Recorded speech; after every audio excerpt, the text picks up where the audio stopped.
Hi, everybody. My name's Doug Rowell. I'm a grateful alcoholic. I'm grateful to be an alcoholic, and I'm grateful to be a member of Alcoholics Anonymous. And some of you new people might interpret that as being a moron. I did. When I was new and I heard somebody say I'm a grateful alcoholic, I thought, well, you're an idiot. I mean, I get it. I'm an alcoholic, but I mean, I'm not excited about it. It's just what I am, you know. And I thought maybe if I come to AA and see, I'd heard about the 12 steps. I didn't know what they were, but I thought maybe there's about 3 or 4 of these steps that I can apply to my seriously cutting down, and and not have to go to the lengths that you people do that don't ever drink always and forever, as long as you live. No. We just do this one day at a time. Just one day at a time. Okay, so like if I don't drink on Saturday and Sunday, then Monday I can maybe have a beer or something. No, well, we'll see. It's not Monday yet. Yeah, okay, that's what I thought. That's forever. You're not you're not fooling me with that one day at a time crap. So I want to thank Stephanie for inviting me to come and do this. I love doing this. Not everybody stands behind one of these podiums enjoys it. I know some people. I know some people who give wonderful Alcoholics Anonymous talks, and they hate it. They hate doing it. They'd rather make coffee, sweep floors, whatever. But I'm not like that. I don't know if I'm a good speaker or not, and I couldn't care less. You know, I'm the guy tonight, just like I'm here. You know, I just think talking at an AA meeting is the most fun you can have with your pants on. It's it's fun for me. So I want to thank Stephanie for inviting me to come, and my wife Carla for coming with me. And we drove in from LA this morning and left the house at 6 and drove across the beautiful desert, and just we have a great time together. We're both sober since 1987, and we just, as a matter of fact,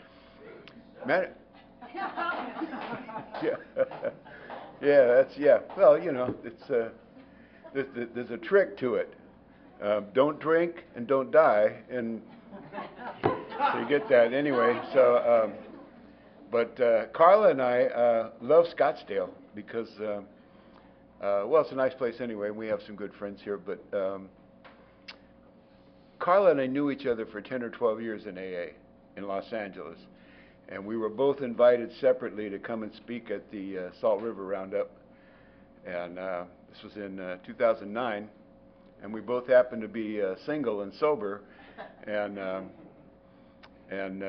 so we were the only people really that we knew well at the convention. So we kind of hung out through the weekend, and we had a good time. Had some meals together and went to meetings together, and ended up sitting by the pool and having a nice long talk together. And going back on the plane, we were sitting together, and I thought, if I don't ask her out on this plane, we're going to go back to being just friends, and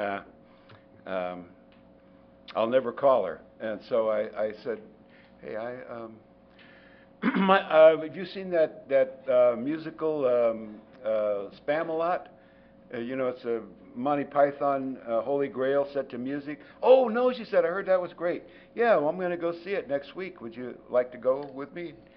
She said, what night? I said, any night you're free. So she said yes, and we went to see a play together, and long story short, we've been playing ever since. And, so we're indebted to Scottsdale AA for the most beautiful relationship in my life, and I'm 3 months sober longer than her, so it's always great. You know, whenever there's a question, I can just, pull out my old-timership, you know. Well, let me deal with this, honey. In 3 months, you'll understand. And anyway, I don't know why I'm an alcoholic. It's a useless piece of information. You know, it's really, it's absolutely useless. But it seems like when you're new, I don't know if there's new people in here wondering, why the hell am I an alcoholic?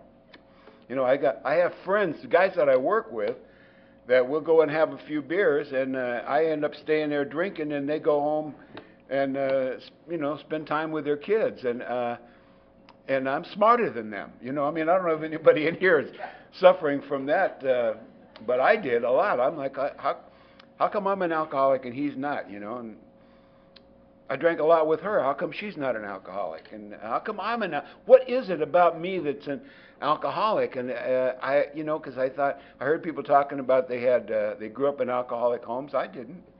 I don't know. My home, I'm the oldest of 4 kids. I'm the only boy.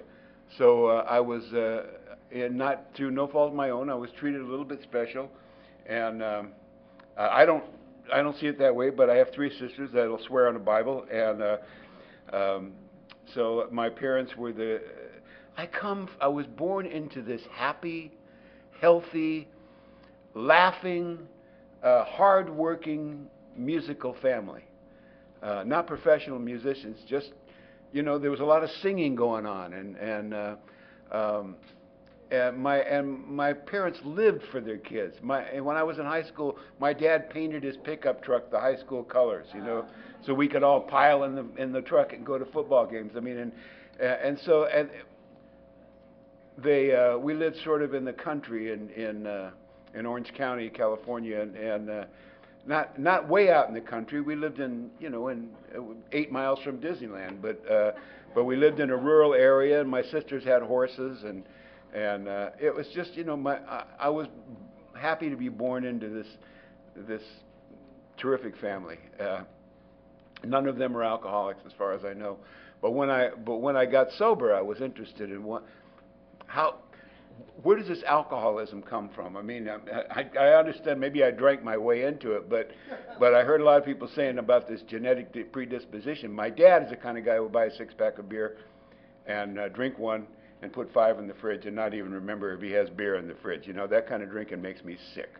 And my mom may be an alcoholic. We really can't tell because she won't drink. And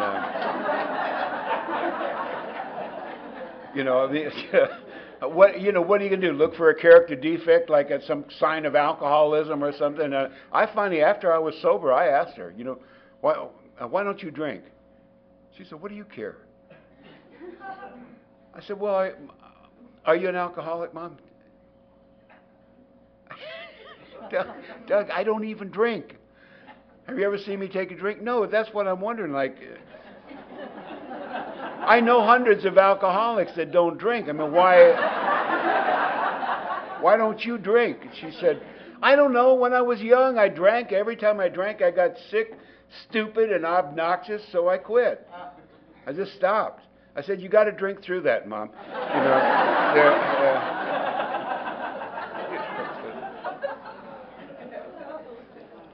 Promised land lies beyond sick, stupid, and obnoxious. So she doesn't understand that. My sisters,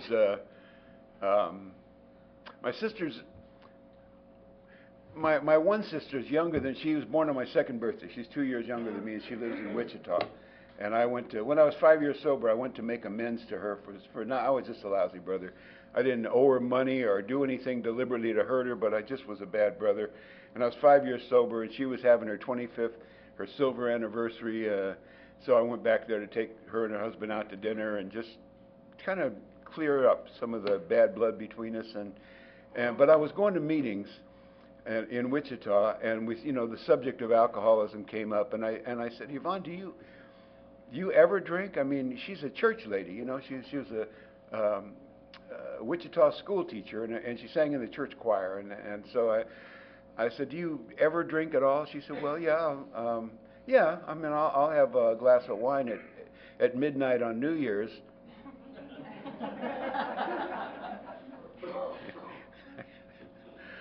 Huh. What would that be like? I said, every New Year's, they call that pattern drinking. Because, I can't help playing with it. But they get defensive if you talk to them about drink. Not every New Year's, she said. So if you're going to have a glass of wine a year, why would you skip one? She said, I always mean to, but You know, I mean, it's New Year's. The kids are making noise. The dogs are barking. There's guns going off outside. I mean, sometimes I just forget. And I see that. Okay, there's the difference, isn't it? I mean, if Bill Wilson and God came to me in a vision and said, Doug, we think you're doing good work around here, and we've decided you can have a glass of wine at midnight on New Year's, and I was dumb enough to accept that term, I certainly wouldn't forget. Can you imagine? You know, I'd be sharpening the corkscrew at Thanksgiving dinner. You know, I mean, I'd be watching the Rose Bowl going 364 days. You know, I mean, so there's the difference. I don't know. I don't know why I'm an alcoholic. There was a Catholic priest, alcoholic Catholic priest in Alabama named Father Hillary. He's passed on now, but he used to say, "It don't matter how the jackass got in the ditch, Lem. Get him out." And that's the deal. It's kind of like if a guy was standing on a bridge with his pants on fire, you know, and everybody's going, "Hey, your pants are on fire." Yeah, my pants are on fire. Jump in the water, man. No, I know, but how did these pants get on fire? I mean, really, I mean, is it something I did, or maybe I was born with these pants on fire? Man, jump in the water. You're going to burn your junk off. Yeah, no, I know, but come on, like, how did this happen? And Alcoholics Anonymous isn't the water that you jump in to put out that fire. Alcoholics Anonymous is the people that come by in a rowboat giving swimming lessons after the fire's out. See, so that's where we are. If you're new, that's where you are. You're in the water, and right in the middle of people in the rowboats come by and give swimming lessons. I'm an alcoholic of the first variety. I never had a drink till I was 18 years old. I didn't care about drinking. Like I said, there was no real drinking in my family. I had friends that drank in high school, and it seemed like they got kind of obnoxious, and it just, nobody's told me, oh man, this is really great, you know. What happened was I had a friend of mine, Morris, who was kind of my sexual sponsor, you know, and he said, if you want to get in this girl's pants, you're going to have to get her drunk. Okay, I heard that, and so I went and stole a quart of Rainier Ale, which was the sort of the national beverage of Garden Grove, where I grew up in, and it seemed like that's what everybody was drinking. And I went in their liquor store and I stole a quart of Rainier Ale. So this gal and I went and parked by the railroad tracks, and we had parked at those railroad tracks a number of times before, but this time I got my ammunition, you know, like. And I still didn't care about drinking. That was not what I was there for. I would have been happy to say, here, drink this and let me know when you're ready.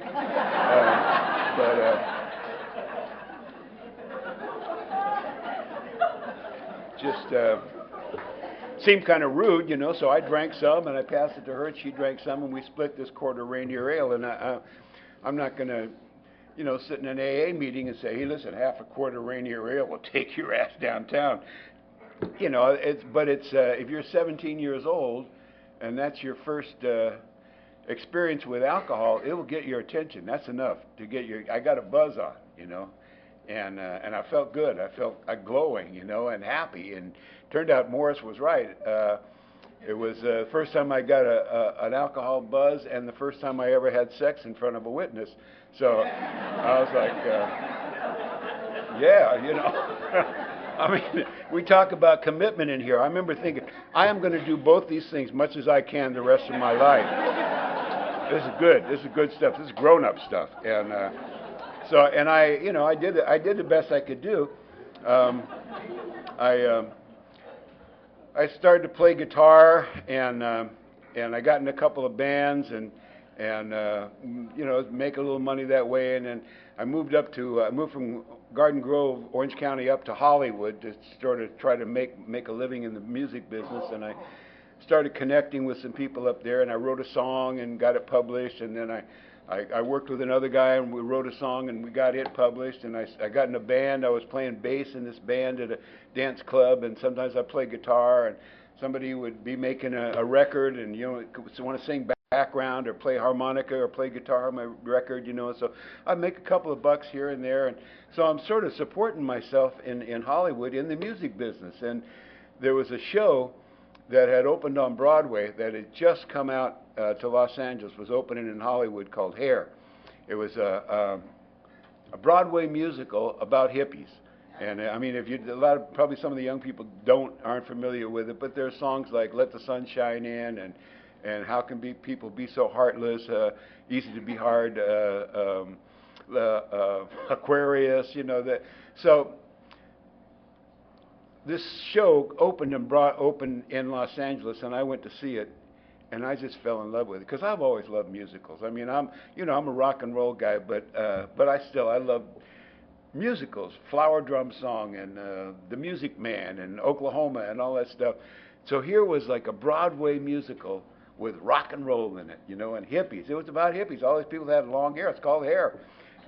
There's a nude scene. All these people got naked and held hands and sang "Bead Flowers, Freedom, Happiness." Oh man, this is like a show about me, So I watched this show, and there was a character named Burger that came out and made fun of the audience, insulted the audience, stripped down to a loincloth, ran out in the audience and spare changed him, and got naked almost and swung on a rope and screamed rock and roll. I thought I could do this, and so the next day I called the Aquarius Theater. I said, "Hey, I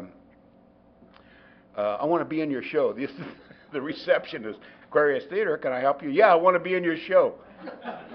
And I don't think this can happen today, but 1969 was a different world. She said, "Just a minute, I'll connect you."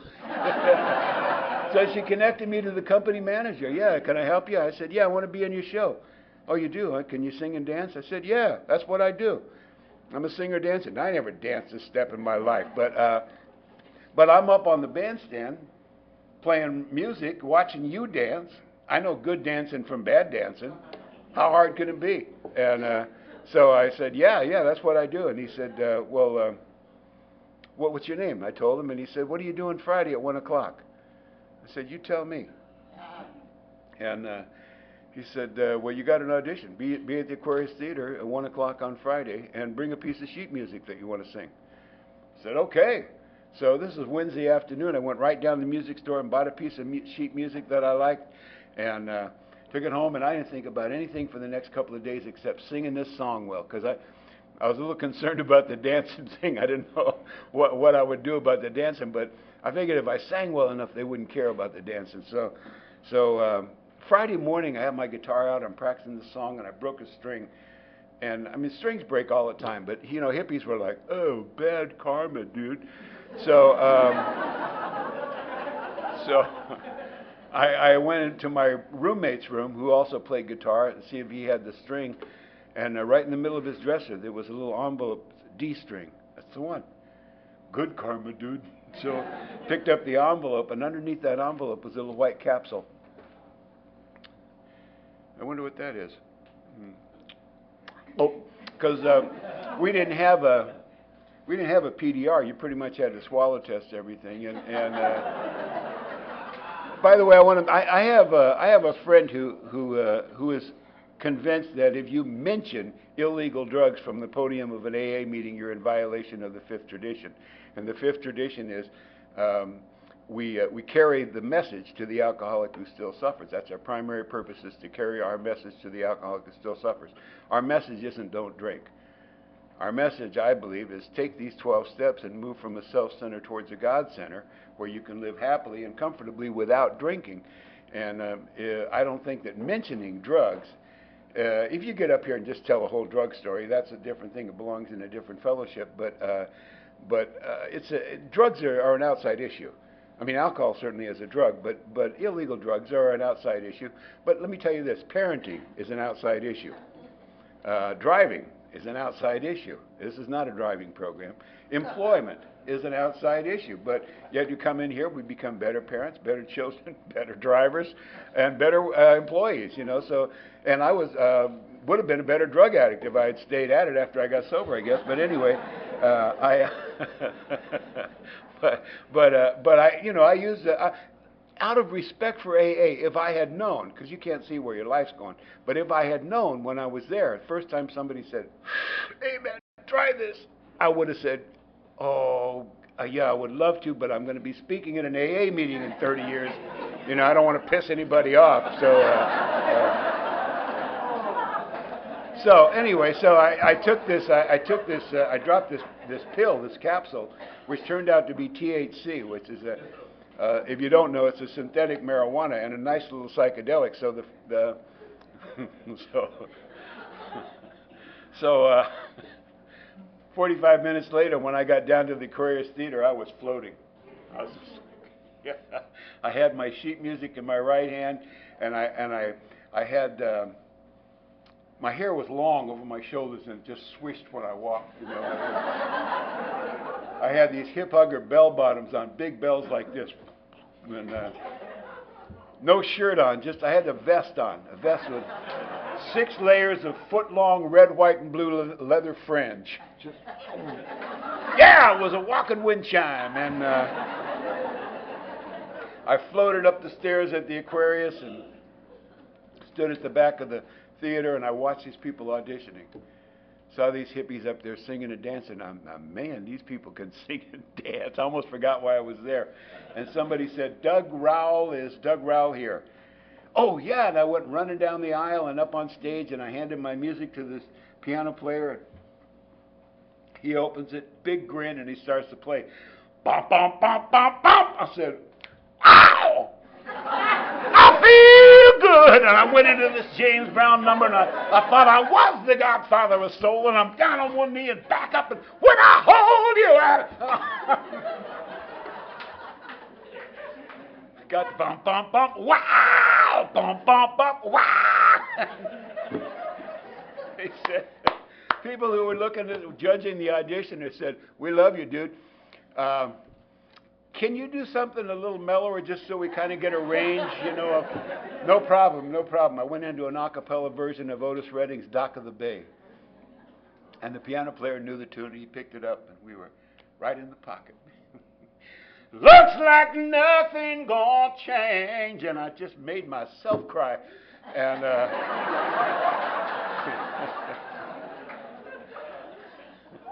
and they said, beautiful, beautiful. We just got to see you dance. I said, hit it, man. And the guy started to play, and I started to move, and I think, I don't know, I think I probably look like the offspring of Joe Cocker and Julia Louis-Dreyfus, you know, like at first, but it just got good to me, you know. The guy's playing, and I'm like, I'm seeing my hair come around, and the fringe on this vest. And I'm in a tornado of trails, and I heard somebody say, Jesus, can he dance? Alcohol and drugs doing for me what I could not do for myself, and they hired me to go to Las Vegas. I thought I was auditioning for the Hollywood show. They were auditioning for the Las Vegas show. And so I went to Las Vegas and became part of that tribe, and had a lot of fun. You know, we played Las Vegas for 6 months, and I understudied one of the lead roles. Then we left Las Vegas to become the first national tour of Hair, and to travel the United States and Canada. And they gave me the lead role of Berger, the obnoxious, speed freak, sex-crazed leader of the tribe. You know, it was a stretch, but I could do it. And would travel all over the United States and Canada for 3.5 years.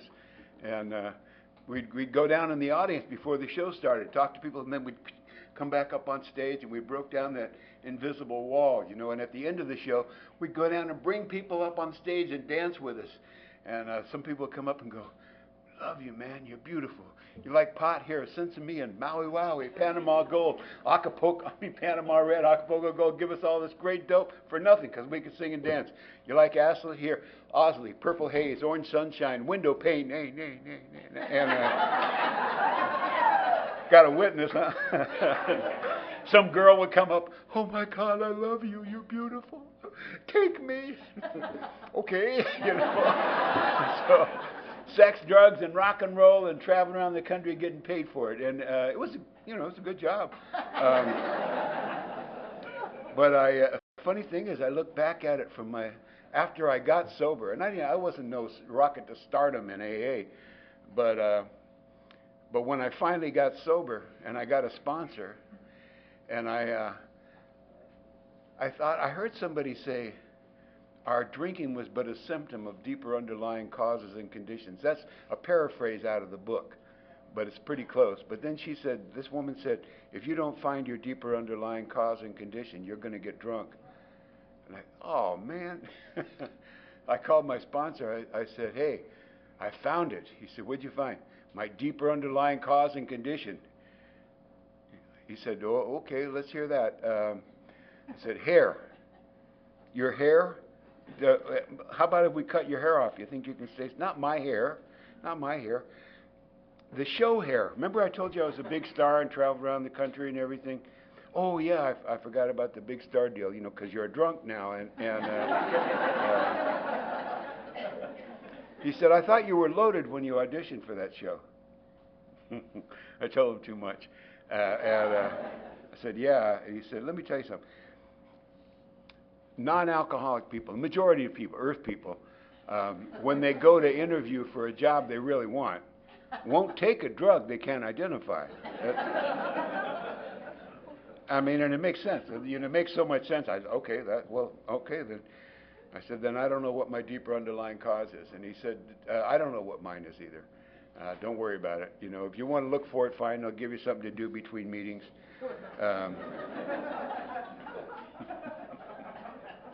Yeah. I never did find it. I finally settled on trauma from circumcision. I don't know. I don't remember the event. Maybe I blacked out. I don't know. But if it happened today, I'd be a little restless, irritable, and discontent. I'll tell you that. But over years, my drinking kind of got out of hand, and it and other drugs, as I said, was. I finally decided I was a cocaine dealer, and a lot of people around me were getting shot and arrested in that business, and I thought, I better grow up. I went to CA and see if I could get some help with my cocaine use, and I stopped. And there was a guy I was going to ask to sponsor me, and he said, listen, if you want some quality sobriety, you ought to give up that whiskey. I'm like, outside issue, dude, I'm really here to work on my Peruvian marching powder problem, and alcohol is cheap and legal, and so I thought, okay, this is not going to be the sponsor for me, and so I left that meeting, and I'm on the way home, and there's a sensible self in all of us that knows when it's time to quit. You can ignore it, but that voice tells you when it's time to quit. And that voice said, quit CA. And so so I quit Cocaine Anonymous, and I just drank for a couple of years. And my life was kind of getting out of hand. I don't want to spend a long time on it, but I was asked not to come to my 12-year-old daughter's house anymore because, and her stepfather liked me. I liked him. We got along fine. Got along fine with her mother, but he said, "Don't come over here drunk anymore. It's hard on Star, on my daughter." And I skied off a cliff drunk, broke my shoulder. And it wasn't an accident. I meant to do it. I thought I could do it. It was right after the Winter Olympics, and.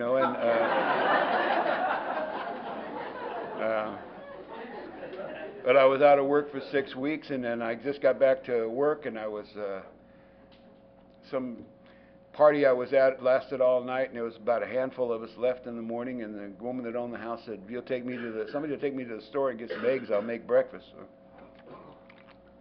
I'll do it.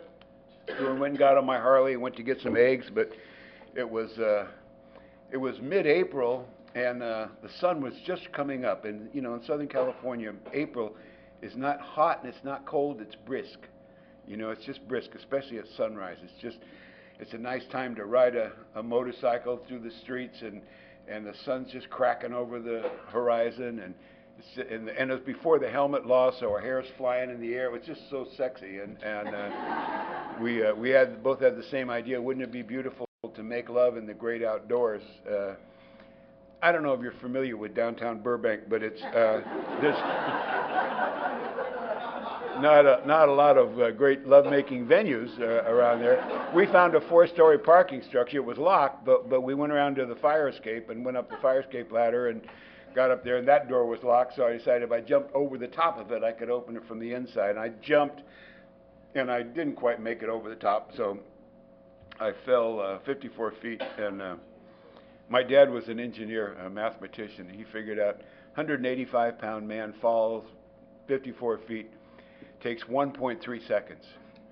So it's not very long, but it's long enough to go, oh shit. you know it's going to be a quick stop at the bottom of this strip, and so I broke my pelvis in 2 places and snapped the heel bone off my right foot and jammed it through my foot like a bowling ball and broke all the little bones, and doctors had to operate. I was in the hospital for 10 days, and they operated on him. I was in surgery for 10 hours while they manipulated the bones and pinned them and everything. It took me 5 months to learn to walk. So my life was not going well. And everything that was bad about it had to do with alcoholism. So I went to an AA meeting to see about maybe there were 3 or 4 steps I could use to cut down. And I was there with, somebody took a cake at that meeting. Woman, the secretary said, we have a birthday tonight for 18 years for Ruth. And I thought, oh, cool, they celebrate people's birthdays. I'm looking around for Ruth, some 18-year-old tiny hiney, Ruth is 50 if she's a day. And when I first saw Ruth, I thought, God damn, if she's 18, she should stop drinking. But she didn't look bad. She looked good. She looked great for 50, a little whip for a teenager is all.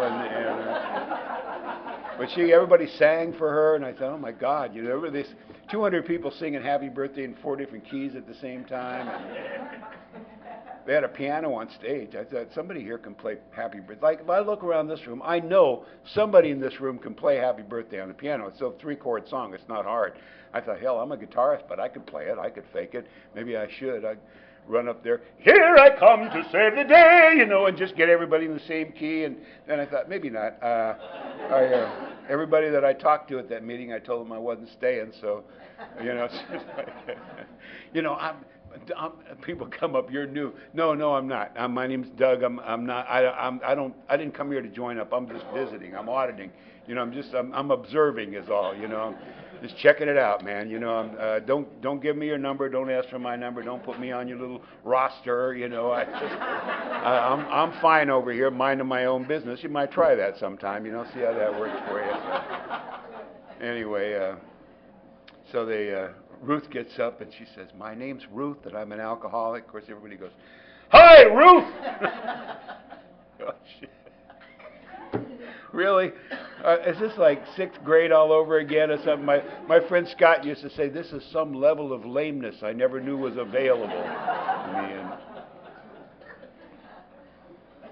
there was another guy. I didn't sit down through that whole meeting. I stood up through the whole meeting in case I had to leave. How would I know if I had to leave? Nobody had a cell phone in those days in 1986, Some people had pagers. I didn't even have a pager. I had a garage door opener with a belt clip on it, but so it looked cool in case if your drink alarm goes off and your head says stop this, go away, go get a drink right now. Stop this conversation. I could just go, oh, I got to get this, and I'll be right back. And so it's cool unless somebody said, what is that? Looks like my garage door opener. Yeah, it was a combination garage door opener and pager and TV remote. It's the latest, coolest thing. I got one. So anyway, I'm standing at the back, and this other guy's standing back there too. We're both standing there, but he's a member. I don't know why he's standing at the back. Maybe he's got the newcomer catcher commitment or something, but He's heading over to me now after Ruthie takes her cake, and he takes my hand in both hands. He said, "Hey, I'll tell you what. Stay sober a year. We'll give you one of them cakes." Really? Really? Let me get this straight. If I don't drink for a year, I get a cake.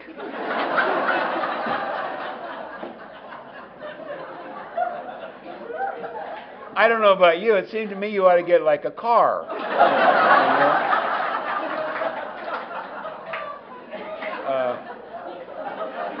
But the guy was so, he was so excited about delivering this piece of information to me. I don't know anything about the guy. I know he values cake more than I do,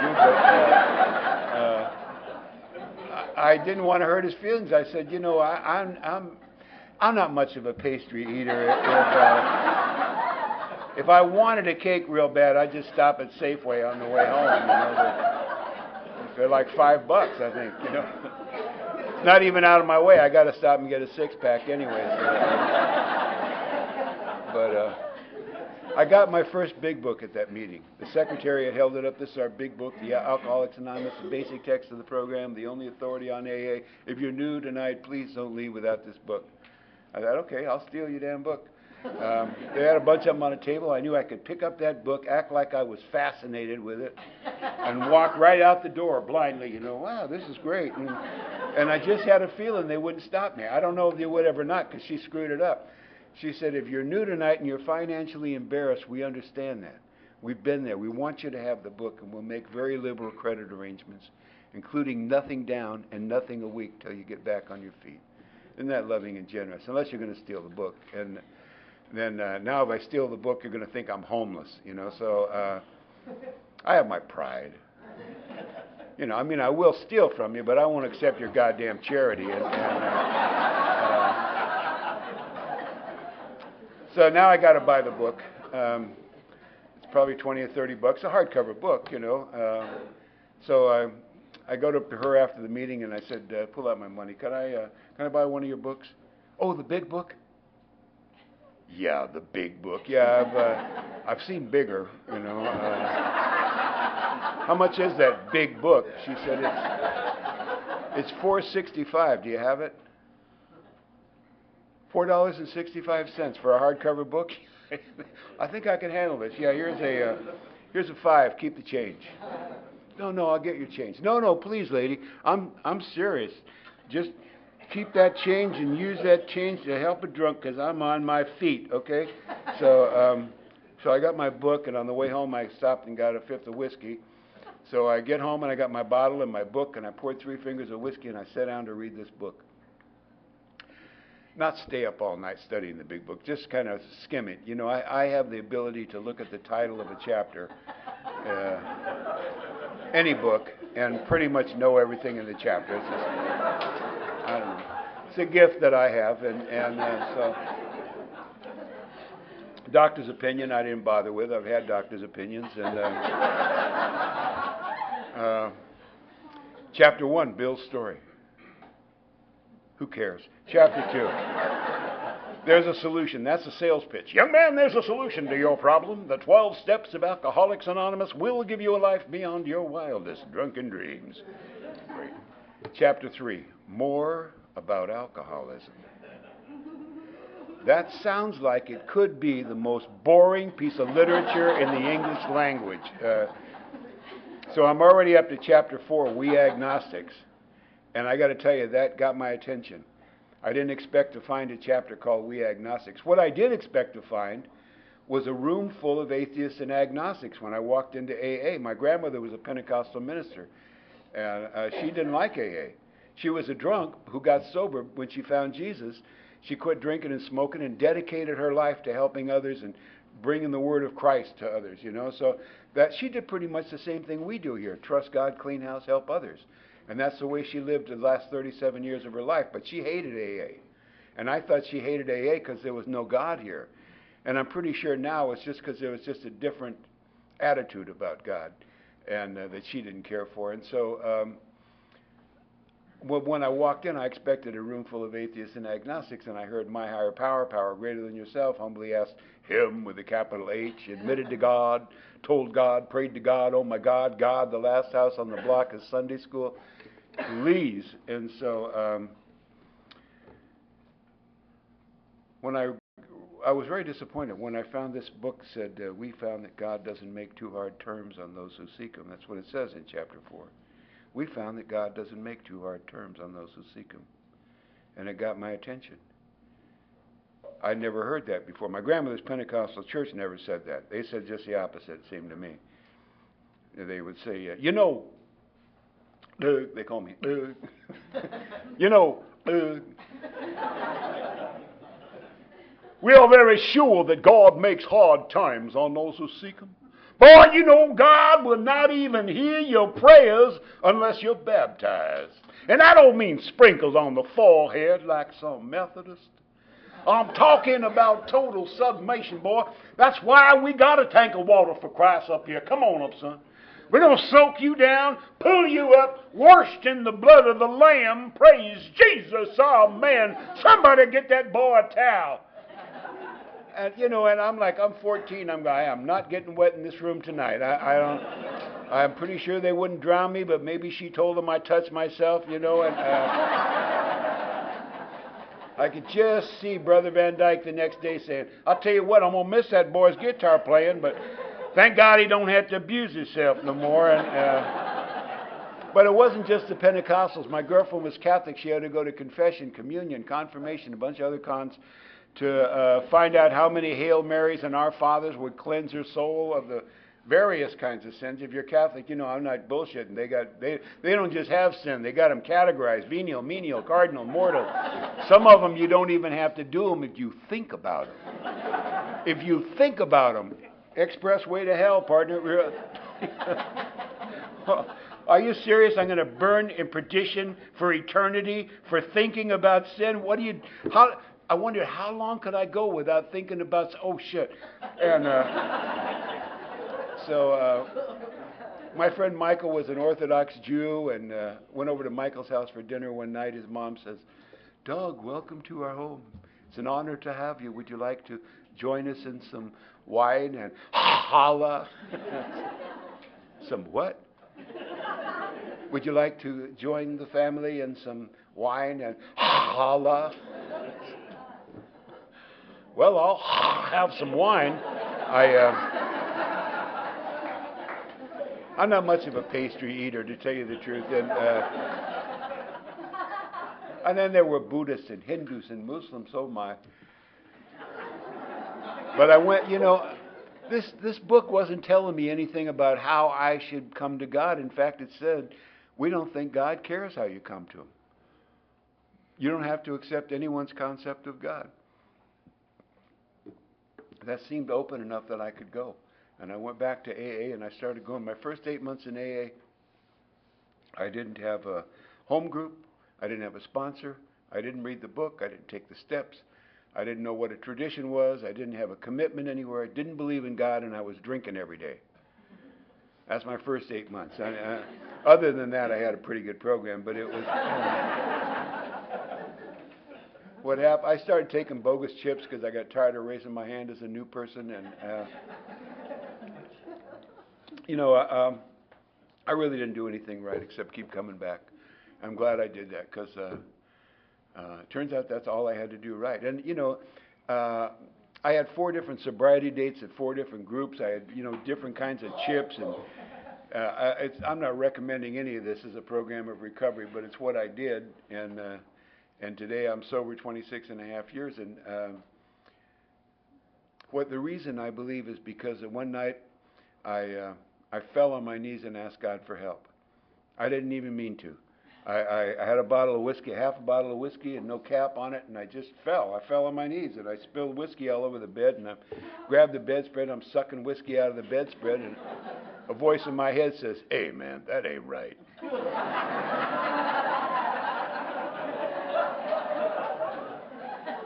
You thirsty? There's whiskey in the bottle, man.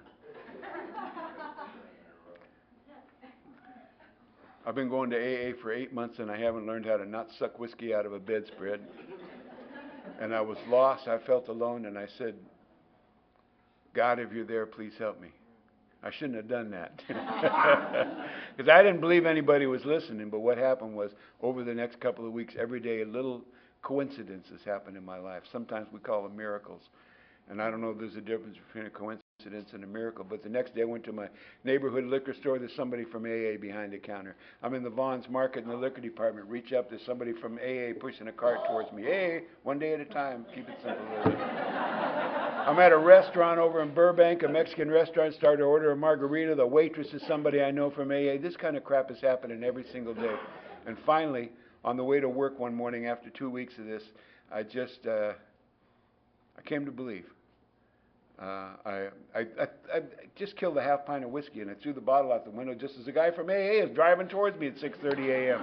He waved, and I threw a bottle in front of his car. Bang, bang, bang, bang.